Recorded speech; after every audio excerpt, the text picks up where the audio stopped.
I'm Ted Seides, and this is Manager Meetings. This show is an exploration of investment opportunities through conversations with money managers conducted by one of the manager's institutional clients. We'll share the stories and strategies that attracted their attention and capital. You can learn more and join our mailing list at capitalallocators.com. All opinions expressed by Ted, guest hosts, and podcast guests are solely their own opinions and do not reflect the opinion of capital allocators or their respective firms. This podcast is for informational purposes only and should not be relied upon as a basis for investment decisions. Clients of capital allocators, the firms of guest hosts, or podcast guests may maintain positions in securities or managers discussed on this podcast. On today's manager meeting, Eric Upin interviews Jamie Montgomery. Eric is the co-founder of Olema Capital, a private investments office serving multi-generational families. He previously served as the CIO of Makena Capital Management, CIO at Stanford Management Company, and the interim CIO at Washington University in St. Louis, where he remains as executive board chair. Jamie is the co-founder and managing partner of March Capital, a billion-dollar Santa Monica-based venture and growth equity firm that invests in AI, cyber, fintech, data infrastructure, and gaming. Before they get going, Eric and I discuss his history with Jamie and his frameworks for thinking about investing in March and its positioning in a venture portfolio. Eric, great to see you. Yeah, great to see you, Ted.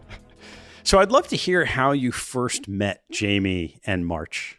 I was introduced to Jamie by John Conlon, who was the CEO of Robertson Stephens at the time, one of the four horsemen, one of the great investment banks of San Francisco, founded by Sandy Robertson and many others.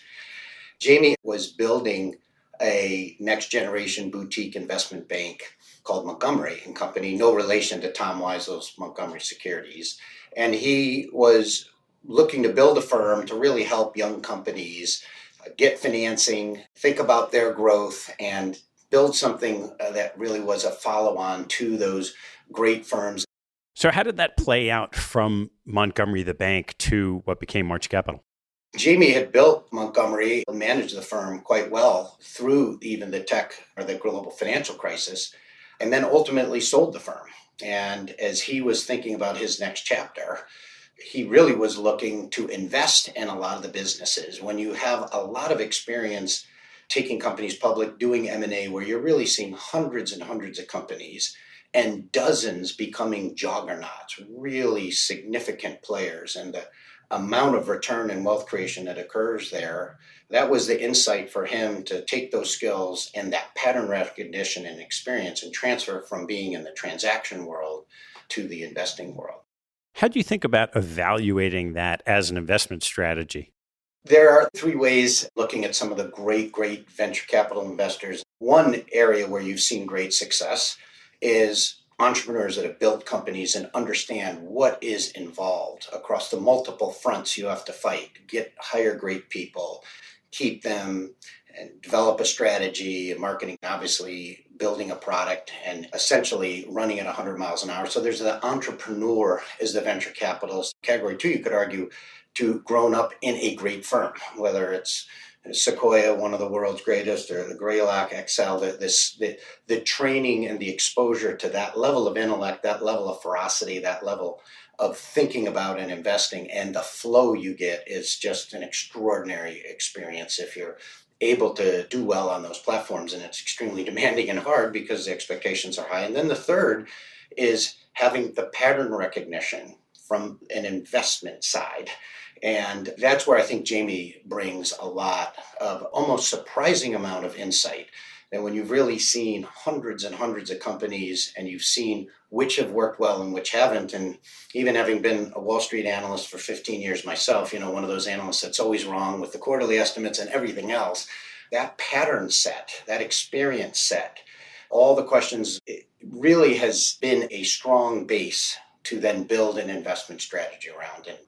And then lastly, as we're seeing venture capitalists start to become more focused rather than covering the entire waterfront, and so focusing on cybersecurity and all of things around protecting the enterprise, AI and machine-led and algorithmic-led kind of applications, those areas of focus has also given them greater expertise and be able to build on that pattern recognition.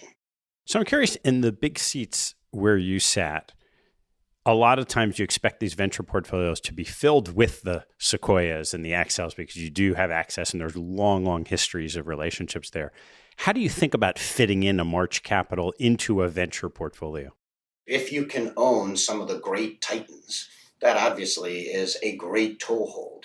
But even the great institutions that are now managing 20, 30, or 40 billion, when some of the world's greatest venture capital firms have $500 or $600 million early stage funds, mean you're still only getting 10, 20, 30, 40 million. So you're now having to think about things differently on two dimensions. Portfolios are bigger. And so how do you start to find a next generation or other satellite players to complement an existing portfolio? And secondly, how do you think about building a venture portfolio where you are seeing increasing specialization? So to answer your question, there is a starting point, I'd say three things in my own opinion. One is a mix of core and satellite. So if you can access some of the great firms, that's terrific. And then you complement other players around that. Secondly, you are looking for spin-outs where it looks like a first-time fund, but these are highly experienced investors. You know their track record, you know who they are, you've known them a long time, you know their wiring. So where you have that edge. Third, you're looking for earlier stage funds because you often see much higher performance when life is simple, fund size is smaller, and you have the singular mission of just investing. Things get really complicated by fund 8 and 9. Firms are big, you're on dozens of boards. And I think a big change from the old days when I was in the endowment world, you often were looking for the great names that brought great credibility to your decision because every other great endowment was there. Today, you're seeing the real great CIOs are looking for first-time funds, spin-outs, where you've really identified talent and you want to be there early so you can gain greater capacity and you're more actively involved early and you're capturing some of that early funds 1 through 3 kind of extremely high return. And the last piece is around co-investments and really looking for firms where you can partner and they are a source of deal flow with the idea that you're really rather have 40 to 50 venture names in your portfolio than 600. So in the world of where does March fit is that you have a first-time fund. Now they're on fund 4, but their first couple funds are really looking to be top decile, not just top quartile, and that is quite striking. And now that it looks like their third fund is entering into that top quartile realm as well, it's still early, but very encouraging and promising. And then secondly, the area of focus that they have, and they have done an extraordinary number of successful co-invests, and their performance has been across the portfolio as opposed to one grand slam home run. So it fits in that early entrant, highly focused, strong partner to co-invest, and now moving from a first-time fund into this adolescent stage in Fund 4. Yeah, great. Well, Eric, thanks so much for sharing Jamie and March. Look forward to the conversation. Thanks, Ted. Maybe as a starting point, be just great to hear how did the idea to come into venture capital, extraordinarily competitive area, and really a very rigorous pursuit. It is one where you are in constant motion. How did the thoughts coalesce to form March? Samant Mandel and I had a perspective that 8 years ago we were at the early innings of an incredible series of innovations to come around what would drive the way people live, work, and play in terms of the technology underlying that, and particularly in software. And we had a view to build a company that could invest along the way, whether it was in Series A, B, C, D, up to the pre-IPO. And I think that vision was prescient, and it was just important for us to be incredibly disciplined and stick to our philosophy of looking for the best companies in the most promising sectors within IT, and then to build concentrated positions on those, and then double down on the companies that we thought were the real winners.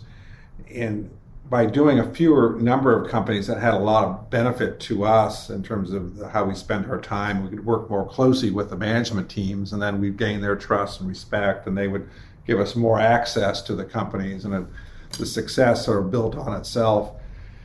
And by being focused, it allowed us to build on our industry knowledge and contacts and be more helpful and then expand those. And I learned a lot along the way, and we've really just been fortunate to have the opportunity to apply it at March Capital.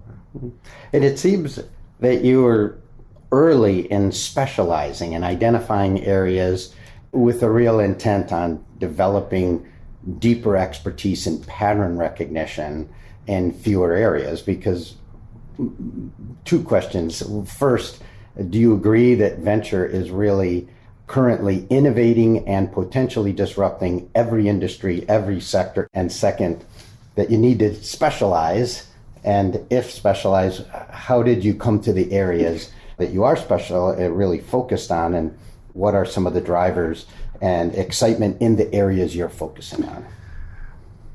Well, we are living in an extraordinary time marked by unprecedented innovation, disruption, liquidity, and wealth creation. And it's a challenging time for an investor in us to determine what to do next, but you have to start looking into the future. And that's what we do in venture and growth investing. We look to the future.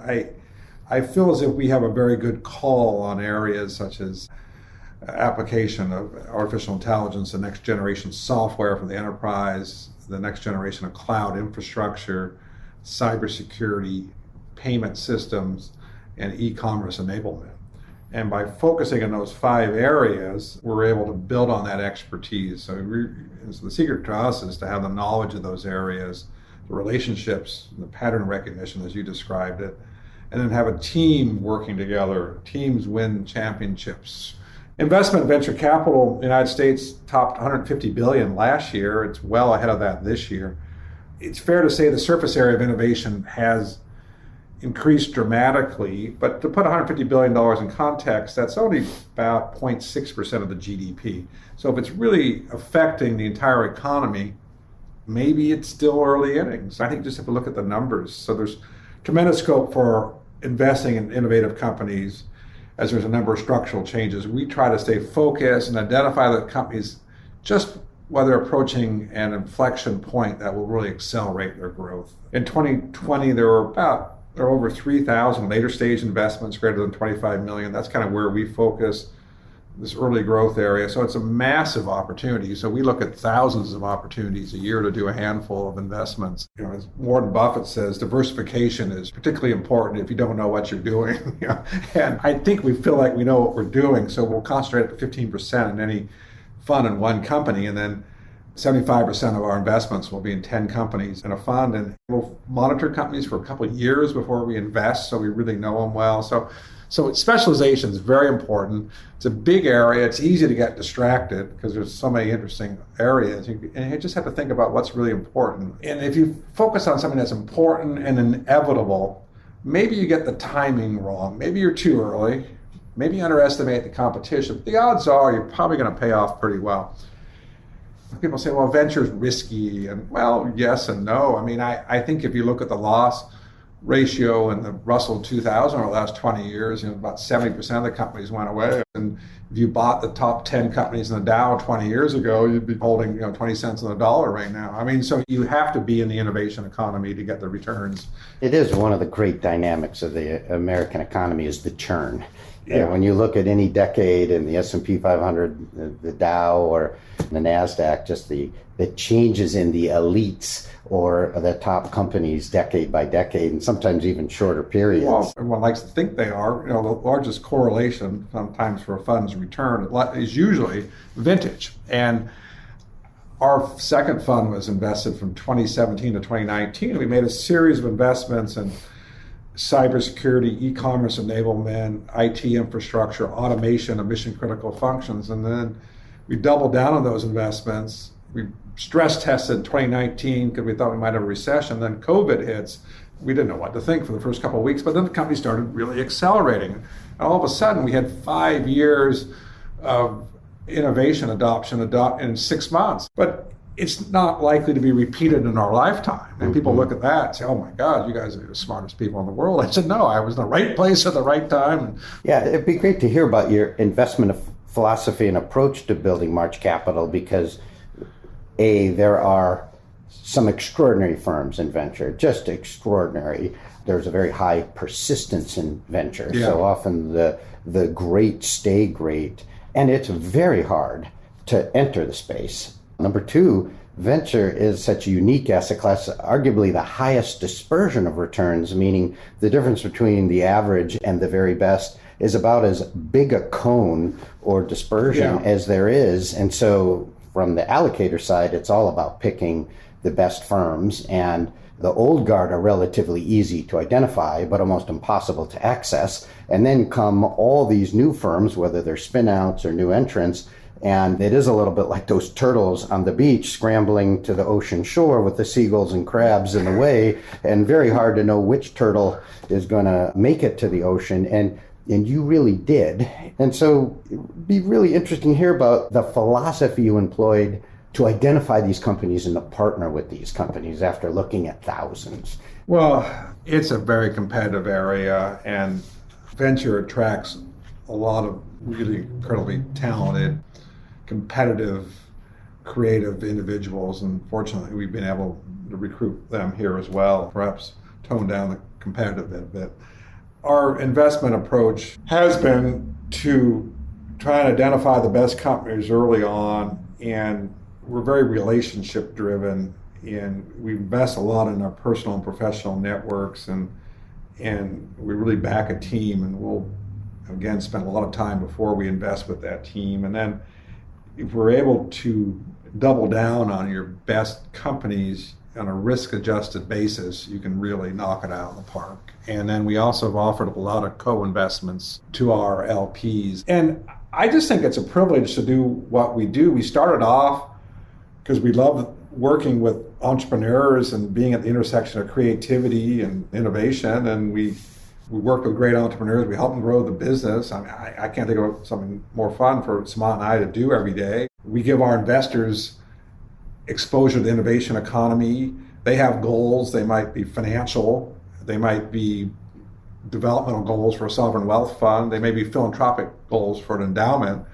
And we help them reach their goals. And we just work on making sure that we're aligned every day with our investors and with our entrepreneurs. And it's just, there's like a playbook and a process. And you just keep repeating that. And it's very disciplined. It's pretty simple, Eric. I mean, but it's hard, right? Mm-hmm. You get up at 5 and you work till you drop, and you're on weekends, you're doing the creative work. And we're building on years and years of, built up Montgomery & Co. and people ask me about what I did. Well, we advised 500 companies on strategic alternatives. We financed 200 companies, took 40 or 50 companies public. I founded 10 companies. I must have learned something along the way, if I can remember it. And it's like, and Samant's got 25 years of experience investing, and we bring that to bear, and we build a team of 25 people here. And we haven't tried to overexpand. I think we got to be measured. People have offered us a lot more money, and we're like, because our culture is so important to us to work as a team. And some of these other firms that are very, you talked about, you go in there and there's such envy, and you could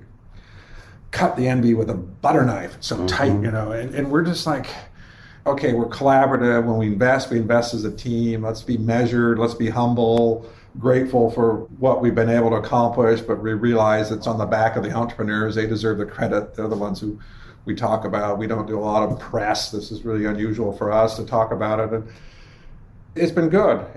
I just love what I do every day. I'd love to hear a little more about this amorphous concept of pattern recognition, because in a world where we celebrate youth and as you get older, it's easier to be cast aside. This really seemed like a field where on the technology, really valuable to be young and really understand both the zeitgeist and what people are doing and the technology. But to look at a business and a management team, it sure seems like someone that's had 10,000 pitches can read the baseball better. When we think about our successes and failures and what we've learned from them, the common factors, the is the quality of the entrepreneur or team, their ability to articulate a vision, execute on it, attract capital, attract talent, customers. And most of them are 20 years, 30 years younger than me now. And they look for some counsel and insights. And typically we lead rounds, we serve on the board. If we don't serve on the board, we might be a board observer, but then usually they ask us to go on the board at some point if there's ever an issue, or we double down, we end up on the board. I mean, so I never have a problem with a CEO returning a call, whether I'm on the board or not. I mean, they want to talk to us, and we talk to them a lot, several times a week. And it's interesting what they're looking for, checking with all of them on Friday or Saturday, and during the week, there may be something in motion they want to talk about and more reflective over Fridays and Saturdays. And we coach them, and it's always about the long game, building, not compromising. It could be talent, it could be who they're doing business with, go-to-market partnerships, and we just try and add value. If you work with a great entrepreneur, it's just a real delight and treasure. I just love it. And we go out of our way to do things to help them be successful personally and professionally, and also their family. I mean, whatever it takes to have someone be successful, we're there 100% for them. And that's an example that we set, and other firms are just stunned by the stuff we'll do for an entrepreneur. But their commitment to the company is just existential, and we've got to do our bit to help them be healthy and well and successful in all aspects of life. At the end of the day, our goal is if someone calls one of the CEOs we work with, say, who's the best investor you work with? They say, March Capital. And that access that gives you to other opportunities is priceless. Were you surprised that, particularly the quality of companies you've backed and invested with, that you're often having to compete to give them your capital? And these very factors you mentioned about partnering and really mentoring and having that experience being valuable. But it is interesting that I would assume most of the companies, if not all, could have taken capital from a whole range of... And they do as well. It's not a zero-sum game in the venture business. Usually, it's 4, 5, 6 investors in a company, and it takes $100, $200 million to grow a great company, and we're one of those investors. But we also want to be top of their list when they talk. The other investors say, gosh, March Capital was great to work with. We're going to be supportive. And look, times are great right now, so people take a lot for granted. But it's not always going to be like this. You know that. We've been through multiple cycles. And we just want it to be people that they remember. And we're just building up our balance sheet of goodwill across the industry. Let's talk a little bit about the history of the Montgomery Summit, what it is today, and what an interesting event that brings all these interesting companies, startups to Santa Monica, unique to Southern California, for you to spend time with and get to know better. Yeah. Well, this year... this spring will be our 19th summit, and there's been a number of just incredible companies that have performed there. We invite and host 140 companies or so in Santa Monica for a couple of days. They come in and they'll present, they'll speak on a panel, they'll do one-on-one meetings, they'll have dinner with us, drinks, fantastic. And we get to know them. Now, maybe 20 of those companies are companies that we've invested in already. So thousands have presented. This is where Facebook first presented. Venture VCs love it. We probably have 400 venture investors come. As I say, it takes a community. And so each of them, we host them. They show us their best companies. I mean, it's an incredible marketplace, right? I mean, so come out, bring your best companies out, have them present or attend. We bring all the large corporations in who are partners. We go to market partners forum, institutional investors, sovereign wealth funds. And we have about 8,000 people or so. And it's an incredible opportunity. A lot of big keynotes. You saw last year with Darius from Honeywell and the CEO of ServiceNow, the CEO of Qualcomm, the CEO of Zoom. Every year we got a number of big CEOs, great private companies primarily, interesting speakers, usually from the government or military and research or other areas important to society, and exploration and discovery or arts and creativity. And people have a lot of fun for 48 hours, but it builds relationships leading up to it and afterwards. And a lot of good stuff happens there. And in that sort of environment, we get that many people together. About 5 or 6 years ago, we put together, or 7 years ago now, a program for women entrepreneurs. We had some great women come through there. We host that for another half day. We have 400 women, 500 women at that, some of the top women execs in the country. And there we're trying to accelerate and really support the next generation of women entrepreneurs. And so we'll put this conference on, we'll provide them capital if they need it, and any support that they need. And that's worked out incredibly well. Yeah, I mean, congrats. That's so important, so fantastic, because women entrepreneurs have been underrepresented. Well, completely. I mean, and well, there's other areas. You walk around today, and we do have a diverse team, and that's very important to us. Yeah, let's talk about how you've built the team now with 3 funds, preparing for Fund 4, and now starting to have significant board positions and assets under management. It's critical to have a great team. Smart and I have attracted about 25 team members here. We have 2 partners who are former operating execs, and that resonates well with our entrepreneurs. And we have 4 younger partners who are in early 30s time frame who are in a position to lead investments. Then we're supported by an investment team and a team that does investor relations, fundraising, or co-investment programs. We have marketing and platform. We have the summit team and finance and operations. So it's a good sized team. Again, it's important to be diverse. It's a real priority for us, and that sponsorship has to start at the top of the firm, and you just can't. Over half the team are women. The more diverse team you have, the more diverse set of companies you're going to be talking to as well. I mean, so it will feed on itself, and we just have to be always thinking about that. Anytime we do a hire, we want to see at least one of the 3 finalists be diverse, and we just say, look, we're not going to make this hire until we have some more diverse candidates. And people get mad at me or frustrated. I'm just like, you guys know the rules. I mean, diversity is really important. It's not just saying that; it's really important. Now, inclusion. We want everyone to be able to, to come to work at March Capital, and they can be all they can be, whatever their age, race, gender, politics. And that, for me, helping everyone reach their full potential is really the secret to inclusion. We have a professional coach that works across the entire organization, works on individual development plans for every member, from the admin assistant up and down the organization, say, what's going to take it for you to accomplish those goals, to be all you can be? Isn't that kind of all you can ask for? My view on inclusion is like, if someone is, for me, faith is very important, but I don't wear that on my sleeve at the office. But I think it's important for people to think about something bigger than them in life, whether it's nature, whether it's religion, or whether it's some faith or some other organization that is important to them. So we look for balance as well and perspective. But my own beliefs then affect how we've been active in the community. And there's a lot of talk about ESG. I mean, we're old-fashioned. When we started March Capital, we had a simple policy that all decisions should be made by applying common sense and decency, right? You want everyone to be treated respectfully. You want, what's the smart thing to do? Stop and say, take the long view. What's the right thing to do?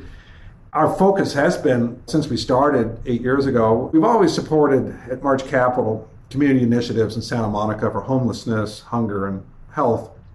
We stepped up those programs in 2020 during COVID. We set up at March Capital a grant program with the Chamber of Commerce that funded dozens more. But it was that first initiative, looking at an entrepreneur in the eye that you've known for years, maybe decades, and say, all right, Joe, do you want to rebuild your Photoshop? Okay, what do you need? All right, 48 hours had that to them, cash, equipment. Yeah. And they needed that encouragement as well as the capital. And for me, it's like a drop in the bucket, but for them, you're changing lives. And I think that was important. And it was a message to others that, hey, we care about our community.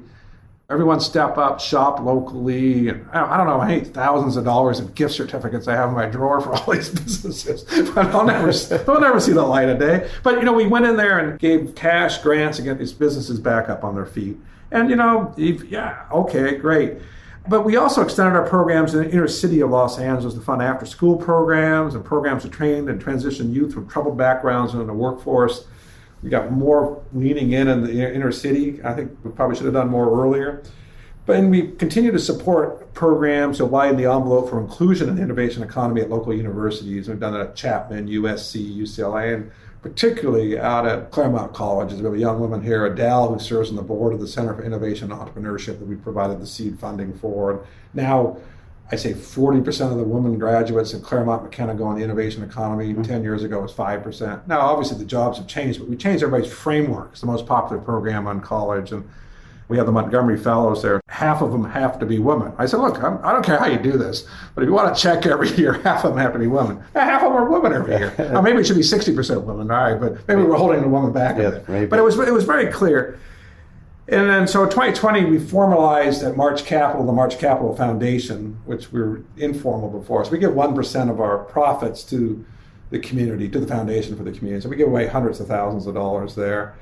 This week, I mean, there's always something on. You met Annabelle last night again, and it's like we're trying to bring some woman from Afghanistan out through the refugee program into having a STEM education in Southern California, and I think that'll be great. And we're close. I funded 5 women to come from Afghanistan who'd gone back there as civil rights activists to come back to California and get back on their feet. But now I'm focused on the undergraduates to bring them out of really these refugee camps around Western Europe, the Middle East, and the United States, and get them out and get them in an undergraduate program to study STEM. Yeah. So there's always something to do. The need never ends, but only by the grace of God, we're fortunate to be in this position to be able to do this. And I think it's important, if you're going to be a leader in the community. People always want to say, all right, what's it like being you? And I want to be a big VC. And I tell them what I actually do. They try to go back and have a day job and have to be responsible for feeding the homeless and doing this and that. And just managing a firm. But it really is remarkable. And I so deeply respect and admire what you've done. And it really is where a lot of this positive social impact ESG is moving, which is from negative screening or overweighting good companies to really doing things that have a demonstrable positive human impact that you can point to. And it's really interesting to see how the young generation, how deep and real this movement is. We want them volunteering, we want them on the boards, but we also want them feeding the homeless. A Thanksgiving meal coming up very soon. Veterans Day, we'll do something for the homeless, and you want them engaged in that. The after-school tutoring they do, the debate league they do downtown, where Boys and Girls Club right next door, when that starts up here after COVID, will be engaged there. You want everybody involved in it, not just Jamie writing checks, providing leadership. Everyone kind of feels like this is what we do here, right? This is important. This is who we are, and it's great. I mean, look, people talk about, there's a lot of ESG talk, and there's a lot of consultants, and you have a choice. You hire a consultant to do a bunch of surveys or actually go out and do something in the community. We've chosen to actually go out and do something in the community. There's so much more we learn from doing that, and there's so many deep-rooted societal issues. If we can just change a few lives at a time and make a few differences, and you affect one child, you help their entire family, then you help their younger siblings. So moving from good to bad or challenging, 2 topics to cover. First, on the financial side, around valuation and where we are in the cycle. And love to hear some of your thoughts on the positive side. You could argue that you are now able to, if done well, grow companies and market share with substantially fewer people in much faster time than you did 10, 20, and 30 years ago. On the other hand, it's been an extraordinary period of 12 years with even the S&P running at 50% above its mean on a 10-year plus basis. And being a worrier, as you know me so well, we're fairly late in the cycle and maybe rates start to go up. How do you look at valuations? How much and how can you really even apply them when companies are so young, where it really is about finding a great business and a great entrepreneur? First question is whether or not what's happening is real and sustainable. The second half is what about valuations? And the third is how do you navigate those valuations? So let's talk about those 3 things. First one, will the new technological and behavioral shifts that from the last year from COVID, will they outlast the pandemic? That's the first assumption you have to make. Were these temporary shifts or permanent shifts? And I would argue that we were on a long wave of innovation and changes in behavioral trend, and the changes are here to stay. They were just accelerated by the pandemic. People have changed the way they engage with the economy, and businesses have changed the way they do business. Companies have migrated from large on-premise software development to working on the cloud. And now this is like a $1 trillion industry that went 20% cloud to 80% cloud in 5 years. So you have $800 billion worth of stuff moving from one to the other. So you have big losers, right? Yeah. No one wants to talk about them. Mostly public companies, but some private ones too. They've been taken private by some of these big firms and high multiples with a lot of debt. So there'll be some train wrecks there. And these high growth private companies or companies that will go public, Databricks, Snowflake, CrowdStrike.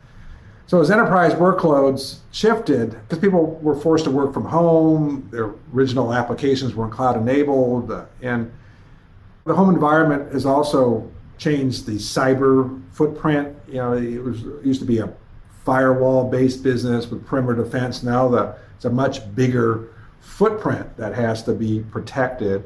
And so net, all this cloud-native companies are winning big. And it's unprecedented, their growth. CrowdStrike is the fastest growing cloud software company ever. It's early in its growth, and it's got to continue to exceed everybody's expectations for growth. People always say it's going to go 40%, this year it grows 75%. It's like they're off by a factor of 2. We do our own report without any company information every quarter on CrowdStrike, and we were more accurate than every investment bank. And I just kind of wonder, why are they so off on this? Don't they get it? Quarter after quarter, 27 banks can't figure it out. So I would just throw out everything you hear about Wall Street and the crap you're hearing. Mm-hmm. It's unprecedented growth. In enterprises, at the end of the day, the companies also had to do more with less resources. People couldn't get to work. So AI-driven technology became much more important for automation. So this is a long-term cyclical trend. People had no choice but to change their behavior. So e-commerce and digitization of money, electronic payments. And we had the largest electronics payment company in India. We did 70% of the payments for 1/5 of the world's population. Think of the scale on that. We just sold it for about $5 billion. Now, it's enormous. 1 out of 10 people in the world is an Indian under the age of 25, and they're all using it. This is not a couple 100,000 users. This is hundreds of millions. And then payments for their supply chains, warehousing, local delivery, all this had to be reimagined.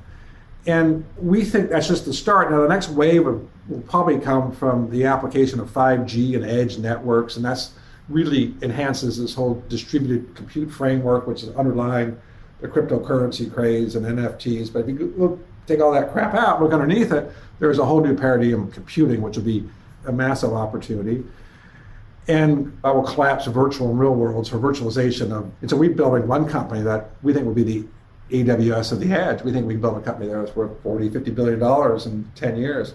CrowdStrike rung the bell at NASDAQ, 10-year anniversary is worth $60 billion. How do you grow a $60 billion company in 10 years, right? That's extraordinary. We think we can do that over and over again in our portfolio because of these trends. So if that's what you're thinking about, and you don't see the pace of innovation slowing down, only accelerating, and you've got to look at valuations within that context. So let's talk about valuations. Now, 2017, 2019, valuations are about 30 to 50% lower than they are now, probably 50%.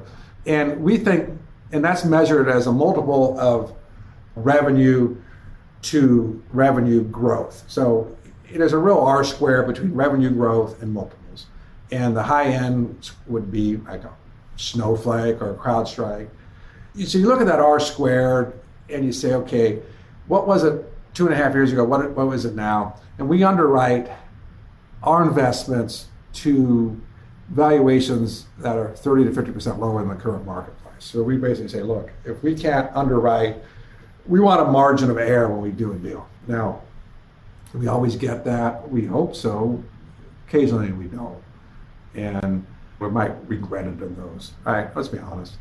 But 90% of the time we do. We have this margin of error. We say, all right, we're investing here, and this is what the current market is, and this is what the 2 years ago market is. We're below that. So the market drops 30, 50%, we're still money good. And if we keep doing that over and over again, we should have a margin of error. Now, how are we able to do that, which is the third part of the question? The private market is not 100% efficient. There are always seams in the market. There's secondaries, there's smaller investments, and we're not a huge fund. Our Third fund was $450 million. Will grow about 2022 investments. So you look at it and say, it's not a perfect market, so there are seams in the market where people will invite us in to invest at the last round valuation. We may buy some secondary or give it warrant coverage for investing. We're not trying to put billions of dollars. We're not trying to put 10 pounds of sugar in a 5-pound sack. It doesn't work. We're finding our seams. We're getting in. Companies like us, we're double down at a same valuation a year later. I mean, we're just very disciplined about going in. So if you can maintain that discipline, you have a great view of where it's going, you're coming in with some margin of error, and you're very disciplined how you get in, I think we should be fine. But you really got to have your eye on the ball. That strategy works for us. There's other funds that are much bigger than ours that are putting out an investment a day.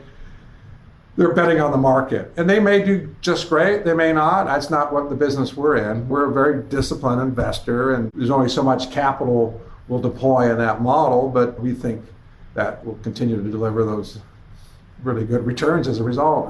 I don't know what else to say, really. I mean, time will tell, right? Yeah. It is so tough in venture when you are looking at, it's like trying to see if you have the next Tiger Woods or an Einstein when a kid is at 2 or 3 years old. And sometimes they really do show that, but sometimes, and what's interesting about the venture model, you're watching these companies grow up. You can, if you're partnering and if you're on the board, you can continue to invest and put additional capital in this concept around a life cycle or a longer relationship, and really help fortifying companies before they go public. I'm curious how you see that, and having that opportunity to put additional capital behind, taking longer to really help companies have a higher probability of success. I think we all learn lessons as we go through life and through funds, and I think we took some strong lessons from Fund 1, very successful fund, that we needed to be more concentrated, do fewer things better, simplify our strategy, and we really come in years 2 to 5 of a company and help them scale up. And what have been our lessons learned? Our biggest mistakes have probably been errors of omission, where we had lots of good opportunities that we could have done that we didn't do. And I can think of dozens of home run companies that we had the opportunity to invest at that we didn't invest in because we didn't have the team or the resources to do it. So we built that up. Errors of omission. Did we go after some hard markets like industrial software that didn't work out? Yeah. Did we make some investments in early stage consumer and fund one that didn't work out? Yeah. Those cost you maybe millions of dollars or maybe tens of millions at a minimum, but we left billions of dollars on the table by errors of omission. So you say, all right, what are the errors I made?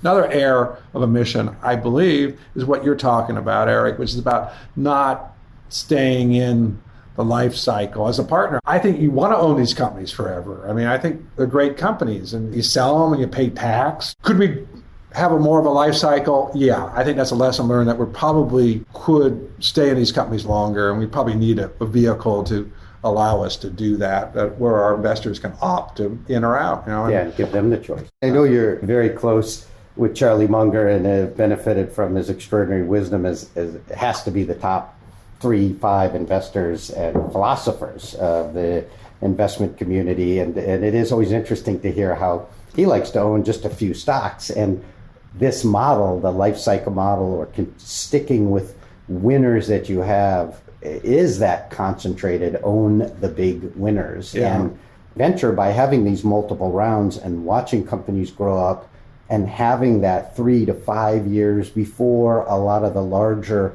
community starts to look at these companies, must give you a big edge and help your clients get into these companies earlier. You have to stay the course. And I think I've been very fortunate to have some terrific mentors or coaches in my lifetime. I think I'd certainly put Mr. Munger at the top of the list. I've learned more in the last 7 years from our time together than I knew about investing. When I started, he's incredibly clear thinking. But I think first and foremost, he just has high standards for personal and professional conduct and what makes for a great business. And then after you get through those two, the discipline of investing, I think those old stories need to be told and retold, and has been very fortunate to have been on the receiving end of a lot of coaching there. I think it's my job is to help coach others here in terms of that discipline. And there's some great investors in the world, and I just think you've just got to operate with, as I said earlier, common sense and decency in everything that you do. And then if you're lucky enough to find a good company every couple of years, like a CrowdStrike, and you really figure that out, and you got to back up the bus because those don't come along every month. I don't think there's that many great opportunities. So if you can find one, I think you really have to put your ego aside and concentrate, because you're probably not going to find another one like it. Thank you, Jamie. It's always great to spend time. Thank you. I appreciate your time.